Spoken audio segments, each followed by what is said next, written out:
د پلار لیکونه لور ته.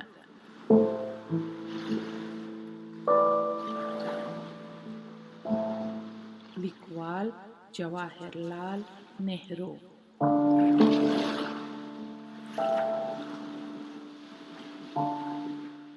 ژباړن نسیم سلیمی.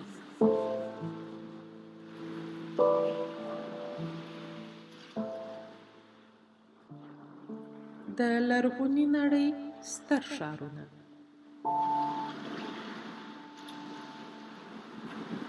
موږ لیدلی دی چې خلکو لومړی لویو رودونو ته نږدې او د غټو رودو په منځ کې ژوند شروع کړ چې ډېرې اوبه او خواړه پکښې پیدا کېدل. د هغو لوی ښارونه د رودو پر غاړه ول. تا ښایي د ځینو هغو مشهورو پخوانیو ښارونو نومونه اورېدلي دي. په بین النهرین کې د بابلیون، نینوه او آسور ښارونه ول.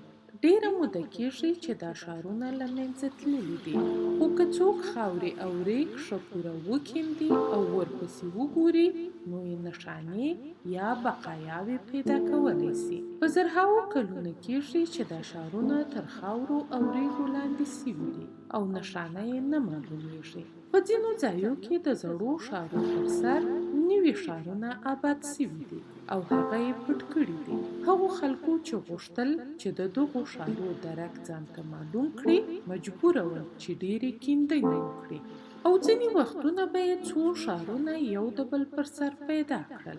البته چې دغو ښارونو پر یوه وخت یعنې په عین وخت کې وجود نه درلود. ښایي یوه ښار به د سلهاوو کالو لپاره وجود درلود. خلکو به ژوند پکښې کې کاوه او پکښې مړه کېدل به.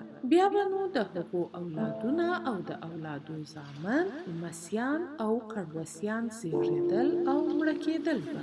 دا ښار به په کراره له خلکو خالي کېدی او لږ خلک به پکښې اوسېدل.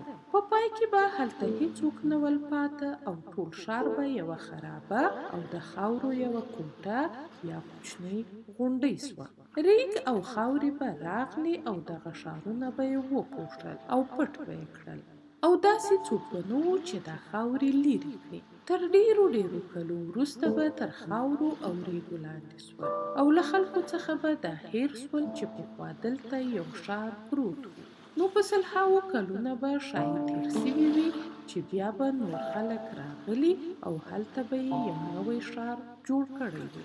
دا نوی ښار به بیا هم په خپل روان زوړ او خالي سو او په کنډوالو به واوښتی او د وخت په تېرېدو سره به تر خاورو او ریګو لاندې پټ سو. ځکه نو موږ ځینې وختونه د یوه ښار خرابۍ تر بل ښار لاندې پیدا کوو. دا کار په تېره بیا په هغو ځایو کې پېښ سوی دی چې ریګ لري او ریګ ډېر ژر په شیانو را اوړي او پټوي یې. دا عجبه نه ده چې ښارونه یو په بل پسې وده وکړي، د نارینه‌وو، ښځو او کوچنیانو ټاټوبی ځینې جوړ سي او بیا په کراره له منځه ولاړ سي او بیا د هغه زاړه ښار پر ځای نوی ښار جوړ سي او د خلکو تازه ډلې راسي او هلته ژوند وکړي او دا خلک هم مړه سي او هیڅ ډول کرشفل یا د پښو نښان یې پاته نه سي.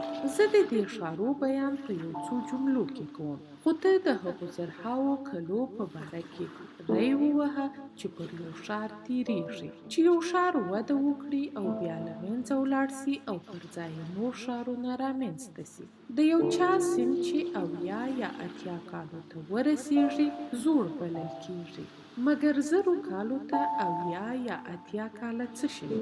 ته وا په دې ښارو کې به څونه کوچنیان زېږېدلي، لوی سوي او مړه سوي دي. اوس د بابلیون او نینوه یوازې یو نوم پاته دی. یو بل پخوانی ښار دمشق نومیږي چې په سوریه کې دی، خو دا ښار مړ سوی نه دی، تر اوسه پورې وجود لري او یو ډېر غټ ښار دی. ځینې خلک وایي چې دمشق ښایي اوس د نړۍ تر ټولو پخوانی ښار وي. په هندوستان کې هم زموږ ډېر ښارونه د رودو پر غاړه دي. د دې ډېرو پخوانیو ښارو له جملې څخه یو هم اندراپرستا و چې ډیلي ته یې نږدې یو ځای موقعیت درلودی، خو اندراپرستا اوس نور وجود نه لري.